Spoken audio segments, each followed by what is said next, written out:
Պարոն Հակոբյան, եթե մոտ 750,000 գրանցված աշխատողները հայտարարագիր չներկայացնեն, ՊԵԿ-ը ինչ է անում։ Նախ դուք հարցը գալիս եք բացասական կողմից միանգամից։ Ես հորդ Պետական եկամ հիմա դինամիկան հակառակն է հուշում, ինչը որ արել ենք նաև անցած տարի։ Ինչ տվյալների վիճակագրություններ կան մարդիկ արդյոք հայտարարագիր ներկայացնում են եւ Իհարկե, հայտարարագիր ներկայացնում են այս պայդրությամբ մոտ, եթե չեմ սխալվում, 12,000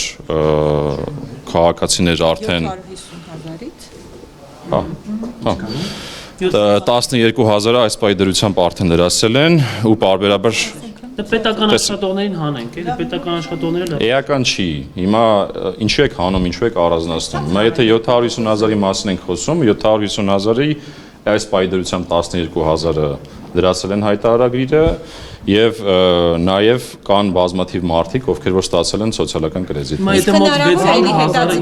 Խնդրում եմ հերթով, որպեսզի կարողանամ պատասխանել ձեր հարցերին։ Հիմա 600,000-ը մոտավորապես, եթե չլրացնի, որքան դեռ չի լրացրել։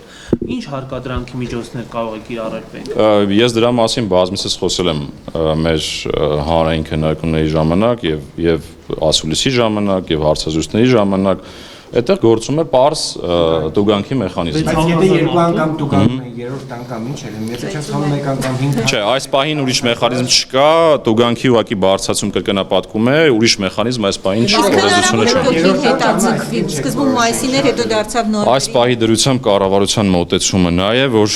որը հստակ հայտարարվել է նոյեմբերի 1, հետաձգվել է եւ այդ նոյեմբերի 1-ը ուժի մեջ է այլ քննարկում եւ այլ մոտեցում չկա։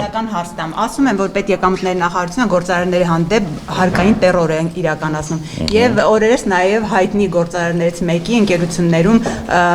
մասշտաբային ստուգումների մասին խոսքը Սամվել Ալեքսանյանի մասին է։ Արդյոք ՊԵԿ-ը հատուկ եւ ասում են բավականին խոշոր գումար եք պահանջել, ինչը մերժել է եւ սկսվել է ստուգումները։ Բայց ինչ եք պահանջել։ Մի րոպե, հարցը երկու մաս ունի։ Դուք հիմա ասում եք տերոր, բայց չհիմնավորեցիք թե տերոր ինչ է նշանակում, որովհետեւ տեսեք, տերորը նշանակում է, երբ որ մենք ինչ-որ անօրինական կամ ավելորդ գործողություններով փորձում ենք միջամտել եւ խանգարել տնտեսվարողի կյանքին, որպեսզի մաքսիմալ հարկային եկամուտ հավաքագրենք։ Ես այս հարցին տարեսկզբին մանրամասն անդրադարձել եմ։ Հիմա մեկնաբանեմ։ Այն ինչ որ տեղի ունենում հիմա, դրանք սովորական մեր գործիքակազմով ստուգումներ են, բոլոր ուղղություններով։ Եվ մենք անկեղծ ասած նման ազդակ չունենք, որ տերոր կա։ Եթե կան նման ազդակներ, խնդրում եմ անձամբ ուղարկեք ինձ,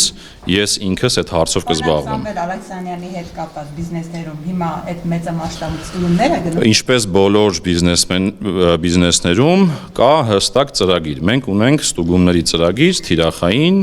որը որ տարվա համար սահմանվում է,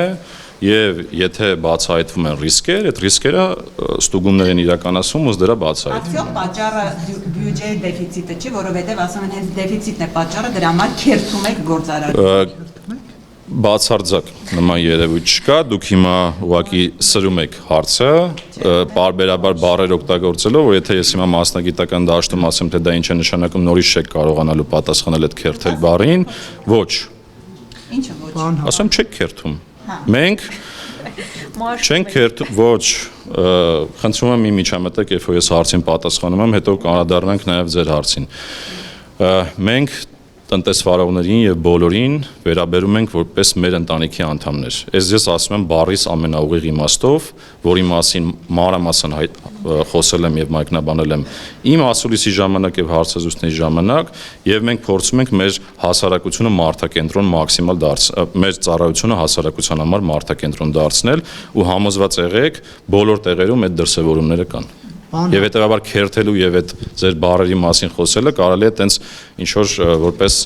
ինչ որ անեկդոտ կամ հեքիաթ կամ չգիտեմ նմանատիպ ինչ որ բաներ պատմելու ժամանակ Պարոն Հակոբյան, եթե հայտարարագիր չի ներկայացնում, մի անգամ տուգանվում է 5,000, երկրորդ անգամ 10,000 եւ այդ մի տարում այդ թեմային անձին էլ անդրադարձ չի լինում, հետո հաջորդ տարի եւս 5,000, 10,000, այս բայ գործող մեխանիզմը միայն այս բայ գործող մեխանիզմը հստակ ասեցի դա է։ Բայց չէ՞ կարծում որ մարդիկ այդպես ավելի լավ օրինակ ասի 10,000 դրամ տուգանում եմ, քան իմ կարծիքով մարդիկ ավելի լավ է թափանցիկ լինեն պետության հետ, որովհետև պետությունը իրենցն է, ոչ թե պետությունը առանձին սուբյեկտ է, եւ այստեղ փոխվստահության հարց կա եւ այս հարթը կարծում եմ այդ հարցը լուծում է, եւ երկրորդ մարդիկ կարծում եմ մոտիվացված են նաև իրենց կյանքի որակը բարձրացնել։ Իսկ կյանքի կներեք, վերջացնեմ, հետո կասեք, մի րոպե։ Թույլ տվեք մեկնաբանեմ։ Հիմա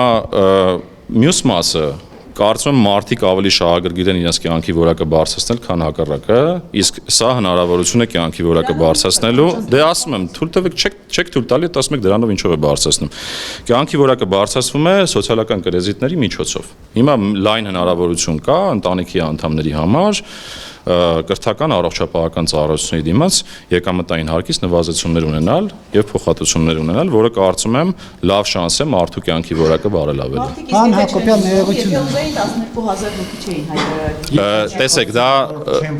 չէ։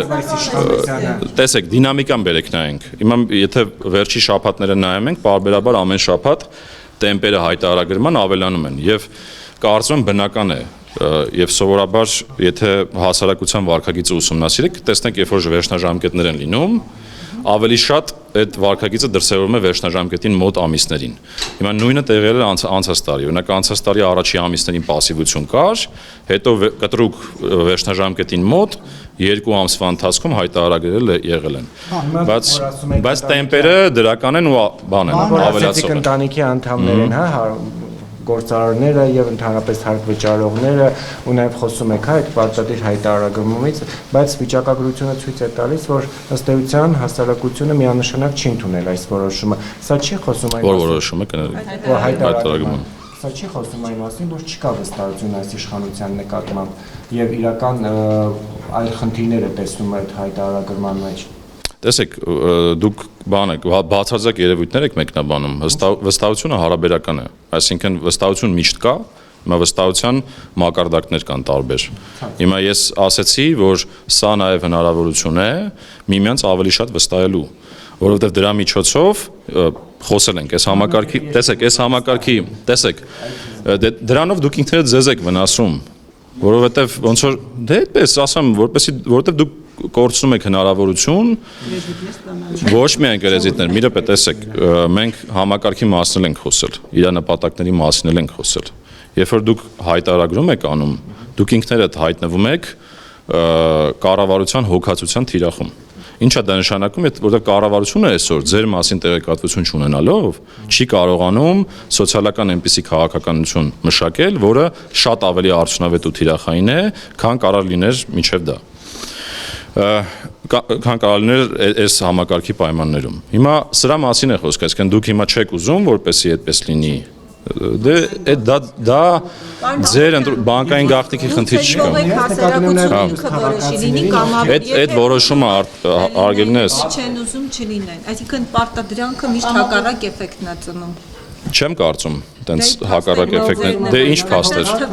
Դե ես թվերը ասացի, դինամիկան դրական է։ Բայց համենայնդեպս Բան այդ սիստեմը մեխանիզմը հնարավոր չի մշակել, ով ուզում է որ կառավարությունը իր մասին հոգա,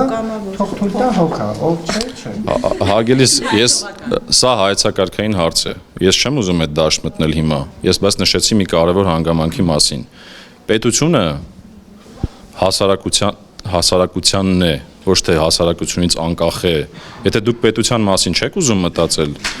դա արդեն ձեր խնդիրն է։ Բայց ես համոզված եմ, մեր հասարակության մեծ մասը